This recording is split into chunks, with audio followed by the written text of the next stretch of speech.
Episode 110 of the podcast.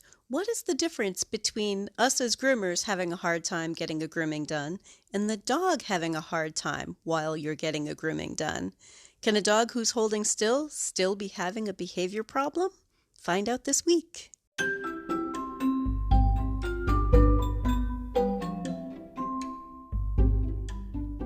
You're listening to the Creating Great Grooming Dogs podcast. I'm Chrissy Newmeyer-Smith. I'm a certified professional groomer, a certified behavior consultant for canines, a certified professional dog trainer, and the owner of Happy Critters in Nashua, New Hampshire. And this, my friends and colleagues, is the podcast where grooming and training meet. As a groomer, sometimes we're grooming along and we're not experiencing any resistance from the dog. That's actually pretty common. And I think that trainers don't realize how many dogs are simply good for grooming.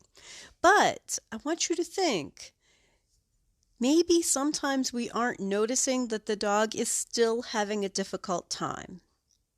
So when should we address a behavior problem? And what is that behavior problem? Well, I think we follow the 3 C's, calm, comfortable, and cooperative. Just because a dog isn't giving us a challenging time with our tools, that dog still might not be calm. That dog still might not be comfortable. That dog might be cooperating, but not all 3 of the 3 C's. So we should be thinking about the behavior, because when is a behavior or training problem happening is when we're continuing to push forward with a dog who is uncomfortable, when a dog who is still not understanding the process or not enjoying the process. And even though today we're not having trouble, we're able to get the job done, that same dog later on in life, maybe they're a little bit sore, or now they're elderly and they're getting a little bit deaf and a little bit blind. And what has always been stressful is now more stressful. And then we hit a line and suddenly it's like, I don't know, he used to be so good and now he's not anymore. And what the heck happened? What did you do? All right, I got a total side note. That's a classic thing between my husband and I, because something will happen and he'll look at me and be like, what did you do? And it has nothing to do with me. But I want you to think about that. A dog could be behaving well enough for us to get the grooming done, but still be in discomfort. So should we address that, right? What is the difference? Where is the line between the 3 C's of calm, comfortable, and cooperative and a dog who is still stressed, anxious, scared, frustrated, or uncomfortable? Because if the dog is being good for grooming, should we care about what's happening between his ears?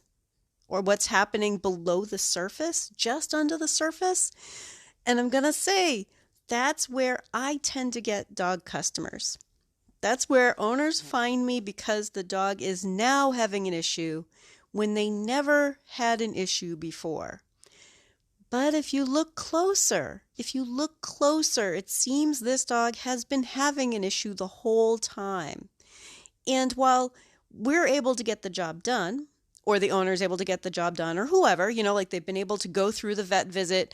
But if they're kind of wide-eyed and panting and stiff and able to let you just reposition them and don't fight the dryer and don't fight you at all, but they're still wide-eyed, they're panting, they're stiff, they're anxious, they're, slinking around and not wanting to walk in the grooming shop or not wanting to walk in the vet's office, or they see you pull out the ear cleaner in the house and they're like, oh crap, and they're slinking around, right? Like, even though that dog is allowing you to do the thing, emotionally, what's going on between their ears is still very important. That brain matter is still really important, because this is what they're behaving like right now, and it's mild. Like, they're able to cope well enough for you to get the thing done. And that's a good starting point to say, all right, well, let's see if we can push the boundaries a little bit and help you be comfortable with this, so that in the future, as a dog ages and starts having some health problems, they don't fall apart under the pressure. That they don't fall apart under the stress of it all. Or so that you don't have video of like, okay, I was watching my own trim and I look over and my God, everyone's telling me like the video that I thought was like really good trimming and they're like, that dog looks so stressed. And I didn't even notice because this dog is being still. This dog is letting me do things. So we need to really take a look and continuously evaluate the dogs on our table. Or the dog at home when you're doing them on your own, or the dog in the vet office. I know I speak to groomers so much more, but I want you to think we need to continuously evaluate that dog for their comfort level. And one of the ways that I do that is I continuously have my hands checking to see if this dog is loose or stiff. Because more so than panting, panting is definitely a sign. Panting could be I'm just really hot. Panting could be I'm really excited. And panting can be stress. Panting can lead to stress and lead to overheating regardless of what the emotion was behind it, because now they're breathing harder and faster. So panting is something we want to kind of minimize anyway, but it's a good sign that like, oh, let's get that taken care of. I don't want you sitting here panting the whole time. Like, can we calm you down? Can we take that down a notch? I think that's an important one to start with. We need to think about if this dog is loose or stiff. And that's one that I'm always checking with my hands. And that's something that I think is easy for groomers to do just with the way that we're holding equipment and touching the dogs. It's going to be a weird process at first because we're used to just working on the dog and thinking about the coat and thinking about the skin and thinking about the lines that we're doing and not necessarily how stiff or loose that dog is. But a dog who's standing still, for example, a dog who is standing still, I want to be able to feel if I press my hand up against their hip, is there just a little bit of wiggle? Right? Just a little bit. Does it feel soft? Does it feel like they kind of wobble a little bit? Or are they stiff? Are they rigid? Are they ready to spring into action? Because that's what stiff and rigid means to me. Stiff and rigid is like, oh crap, oh crap, oh crap. They're bracing for the next thing. They're ready to pop. They're wound up. They're ready to pop at any minute and they're just holding it together. They're barely holding it together. And if you think about it that way, it's like, oh yeah, that's not the mindset I want this dog to be in. Even if it's an improvement from where we were before, it just means that we still need to make more improvements and to continue to address what's going on in that dog's brain. What's going on with that dog's opinion about the tools that we're using or the process that we're doing or the area that we're touching, but to help that dog be comfortable with it. Because I'll tell you what, staying stiff and braced is a dog who is anxious. A dog who is uncomfortable. They can't help but be, uncomfortable if they're super, super stiff. And if you're wondering about that, go ahead, spend a minute just standing and being super, super stiff. Widen your eyes, look around everything around you like, holy crap, and widen your eyes and stiffen your body and think about how darned uncomfortable that is. We want them to relax. And one of the ways that I think is really easy for us as groomers to assess that is to have our hand on the dog and just check, right? I mean, if you're drying a dog, you often have a hand on the dog and a hand on the dryer. I'm petting often with one hand, and that's not like fast air guitar petting, like you see owners do. It's okay, buddy. It's okay. It's okay. It's okay. And that really, really fast, like they're strumming their dog like it's an air guitar and they're playing some 80s rock band music, like that. No, it's nice calm petting, kind of a massage, and that's going to help you feel if the dog is loose. Massage into them, help them loosen up. And many dogs will loosen up a little bit if you're touching them like that. Like, hey, buddy, a little bit of massage. Can you calm down for me? And many of them do.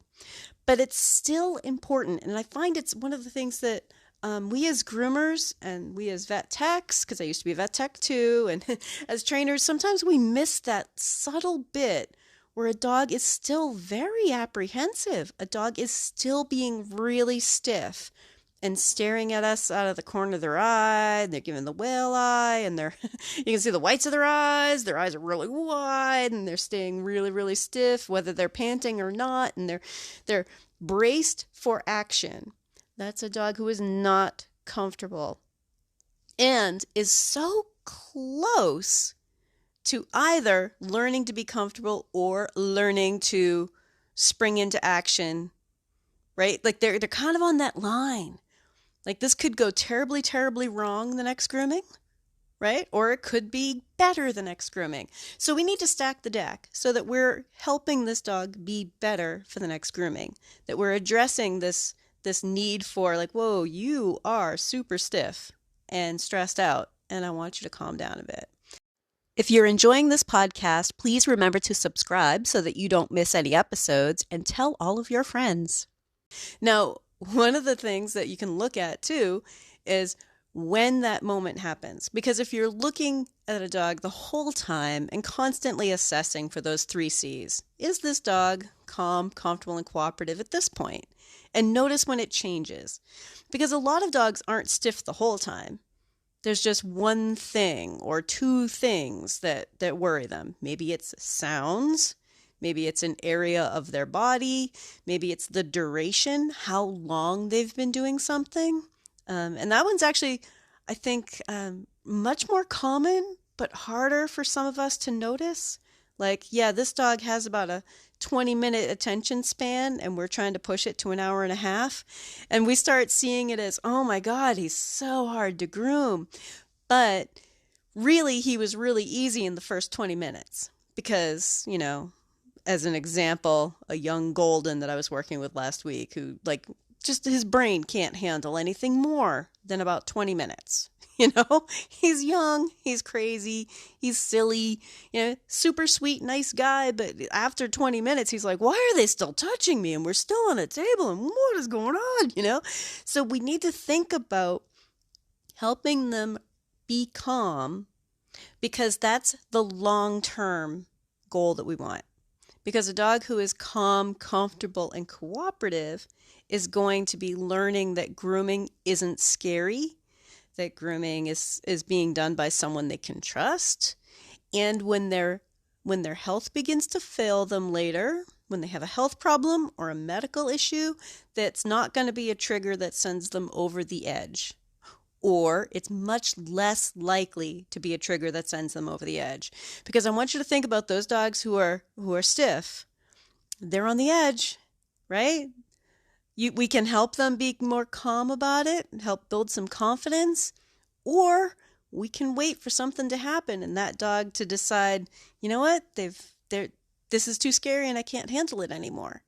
So it's really important to look at the difference between if we're able to get our job done and maybe the dog is stressed or maybe the dog isn't, but it doesn't matter to me because I got my job done.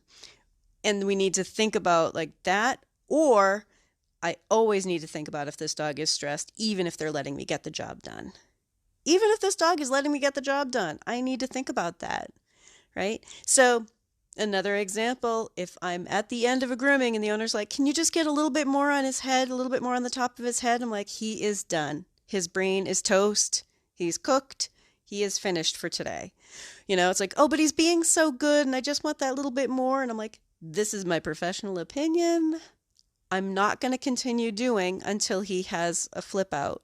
But he's being so good now, which is precisely why in this case, with the progress that we've made today, with a dog who has known behavior problems, I am not going to continue to try to get that little spot. And it's a hard sell sometimes. And it can be a hard sell if you're a groomer working for somebody else and you have to tell an employer like, you know what? I did my best on that head, but I am not going to nitpick this dog to the point where he now has a bad experience and we undo all of that hard work we did today, right? Just because I can get more done right now doesn't mean I should. And I know I've mentioned it before, the humanity over vanity. Usually we're talking about mats, but I want you to think about behavior too. Humanity over vanity. Let's let this dog learn that this is safe and it doesn't hurt before we worry about if this trim is perfect. And that's a tough sell. But, and again, I've mentioned this many times before, from a business point of view, right? Put on your business thinking cap right now. Behavior problems are when dogs get hurt, people get hurt, equipment gets broken, owners get upset. I'll go even further to say with, multimedia the way it is, mass media the way it is, it's when reputations get completely destroyed, businesses get destroyed, right? It's not good business to push through a behavior problem. We should be addressing them. And when we make progress, measurable progress for a dog who is calm, comfortable, and cooperative, right? That's a lasting impression that the dog has. Like, oh, well, that wasn't so bad. So one of the things I want you to think about when you're talking to groomers or listening to groomers talking about behavior is, okay, how will this apply to the particular dog that maybe I'm thinking of right now? Does this apply to Sparky, but maybe not apply to Bella, right? Like, I want you to be thinking about that. Which type of dog problems do I see that might apply to? And also be thinking about what is the end goal of using that type of a technique. What is the end goal? Does it work toward this dog being calm, comfortable, and cooperative? Or is it work toward this dog being stiff, anxious, and cooperative? Because stiff, anxious, and cooperative isn't a great goal. That dog is still stiff and letting you do stuff, but that's going to change. That's very, very likely to go wrong and go poorly in the future. So we are thinking about the future. We're thinking about our owners, which is super important. We need our owners to be involved with this as a safety policy, which I've mentioned before, right? Like, talk to owners like, hey, I need to keep your dog safe. And, here's what I do if I run into a dog who is having a hard time. Because dogs are having a hard time. They're not giving us a hard time. They're having a hard time. And I want you to be more aware of when you're working with a dog who isn't giving you a hard time, but might still be having a hard time. Because this is every 4 to 6 weeks for 15 years. And that's usually what I tell my owners. Like, that should be what we're shooting for. God knows I would love for them to all live so much longer than that. But if you think about every 4 to 6 weeks for 15 years, that's a lot of tension building up and piling up if we allow it to be tense. So if we just think back, like, let's keep assessing what that dog is going through. Even if they seem to be being good for us, are they having an okay time with it? I know that sometimes people think that's wishy-washy and fur mommy, and okay, I'll own that. However, in my experience, if we help the dog have a better experience, we are setting them up for a lifetime of good grooming. A lifetime of good grooming experiences. And a dog who is calm, comfortable, and cooperative is a dog that we can do our best work on. Quite frankly, that's why we got into this. We want to do cute haircuts. So if we're doing cute trims on dogs who are calm, comfortable, and cooperative, owners are happy, the dogs are happy, we're happy. The chances of getting hurt are so much lower. The chances of dogs getting hurt, so much lower, right? I mean, that's just ideal. That's great. That's good for business. It's good for your career. It's good for your long-term health, emotionally and physically, because some of these dogs, if we have to keep pushing it, turn into a rodeo. God knows I have attended so many full-on dog rodeos where it's, multiple people piling on a dog to get something done. Now, most of that was as a vet tech. When you're in a situation where, okay, well, we need to, get this dog knocked out so that we can do wound treatment or whatever, or x-rays or whatever the heck it was, right? Most of those were as a vet tech where we just kept piling people on. Because as groomers, I think we should be thinking more in terms of like, this isn't a haircut. Like, but I've done it as a groomer too. There have been plenty of times before I did things the way I do them now, where it was pushing a dog far past what they could handle. Now, the other thing that comes with that is when a dog is having a hard time, but they're still cooperating with us, and they're on the table, or they're in the tub, or they're under the dryer, and they're still wide-eyed, they're panting, they're super stiff, they're stressed out, but they're allowing us to do the job. Often what happens is we tell owners he was really good. Yeah, right? Of course we do. We're like, oh, he was a good boy. No, he was fine. You know? And what we're really saying is nothing we can't handle, right?